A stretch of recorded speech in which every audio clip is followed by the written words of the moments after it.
revenez avec Les Nus, avec un nouvel album, qui n'est pas une reprise du premier, qui date de 82. C'était quoi? C'était une volonté de reprendre les choses à zéro et puis de donner un nouvel élan, une nouvelle énergie? On avait un répertoire qui n'a jamais été enregistré, donc on a refait le concert en 2013 à l'Ubu. On s'est appuyé sur ce répertoire et sur quelques chansons de l'album de 82, comme tu dis. Et en fait, ces nouvelles chansons comme Les années Reagan et Le clown triste et Le train fonctionnaient très bien. On s'est dit, bon, bah, on a fait quelques concerts et suite à ça, il faut finaliser avec un album. Donc ça a été le projet d'enregistrer et donc de trouver les moyens d'enregistrer dans des bonnes conditions. Étienne Dahoum était OK pour venir nous donner un coup de main. Au départ, il voulait réaliser 2 morceaux.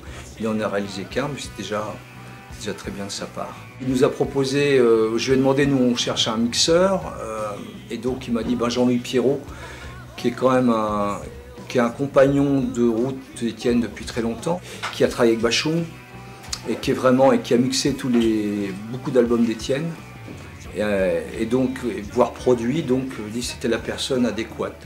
On lui a demandé, il a dit ok, je veux bien travailler avec Les Nus. Il était fier de travailler avec Les Nus, quoi.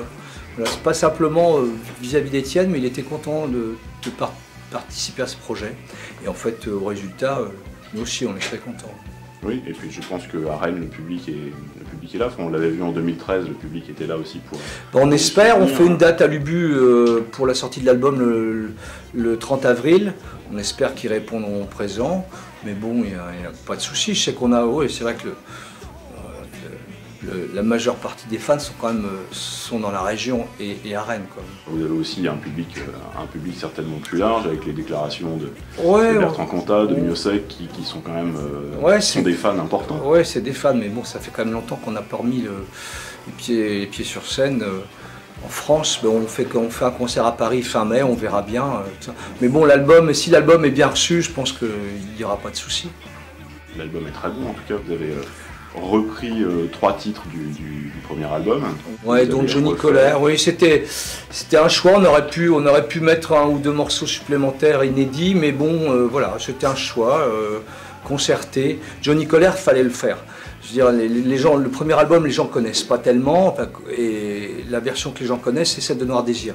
On a voulu faire la version des Nus, qui est vraiment une très belle version. Sur la route,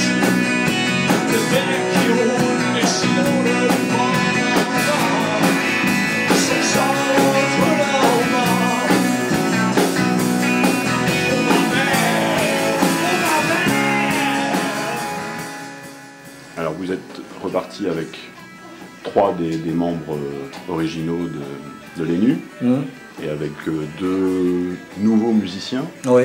Vous pouvez nous les présenter, puis comment ça s'est passé l'intégration? Pierre, j'avais joué Pierre Corneau et l'ancien bassiste de Mark Seberg. Il avait travaillé sur mon 45 tours.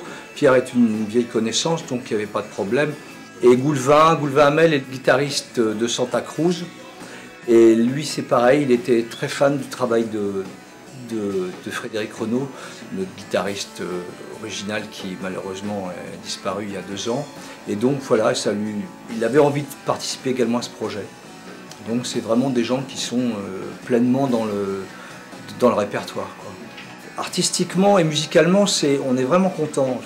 Les gars s'éclatent, on est tous contents. On ne vient pas, on dit oh oui, on va refaire encore une ultime répétition. Voilà. Non, mais par contre, c'est bien aussi d'avoir un processus de création et toujours d'écrire de nouveaux morceaux.